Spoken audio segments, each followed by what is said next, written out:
Even with their faces covered, she could identify her son. This photo left no question in her mind. She recognized the sunglasses. Jared Boyce came to national attention when he was photographed on his knees with his other little masky friends outside of a pride parade when they decided they were going to go cause a ruckus. Now, the other part of this, his mom saw it, clocked him, saw his sunglasses, went on the news and said, you know what? You can't live in my basement anymore. Now, while it's really, really embarrassing to get chastised by your mommy on national television, not to mention everyone finds out you're the worst type of cliche of this type of person because you literally live in your mom's basement, right? That's not why you're going to jail for 30 years. But don't worry, guys. If someone's going to be out there that militantly telling other people how to live, I'm sure that they are not doing exactly what their little finger pointing is accusing others of. That would just be crazy. So you're going to go with a bunch of your buddies and, mess up other people, tell other people how they should live their life, that they're wrong, that they're whatever, not realizing that when you get arrested for doing that, if you get arrested for doing that, depends on which state you're in, let's face it, the honest truth to that, what happens when they look through your phone? Well, you get 30 years in prison, but you know what? This is becoming an alarming trend. This article is a great read.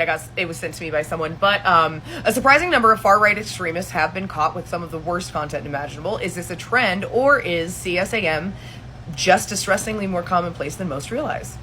One thing they explore in this article, because there really aren't a lot of research studies about this, is that these people keep tending to get themselves in a lot more trouble, so their phones are getting searched more. So is there necessarily just more of them, or is it more of them getting themselves in trouble right now?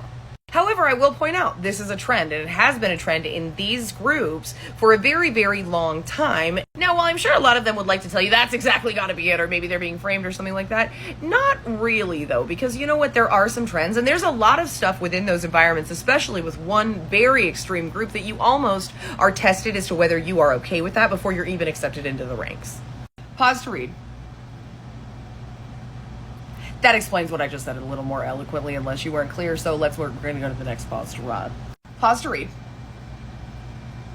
Now, this is incredibly common with this kind of person because they're not going to come at you with the colander on your head and the spaghetti monster the first day. They're going to ease you into it. They're going to say things to kind of test the waters. Do they speak up or do they make a face when I say that? Did they feel like that was weird? They didn't say anything? Okay, I'm going to go to the next level and see what more they're okay with. This top paragraph is exactly it. It's testing. At first it's ironic and it's silly and oh, I'm just kidding, and then after a while it's not unironic and it's extreme and it's scary and it's hey, by the way. The line that jumps out the most to me is like, I wasn't really surprised to hear that. Oh my God. Now, they always say as a feds, they planted it, whatever. A lot of these people were also caught in the act or trying to be in the act with real life children. This article just came out on Vice today, but I think it was just a really, really good reminder that some baseless, ridiculous allegations are confessions.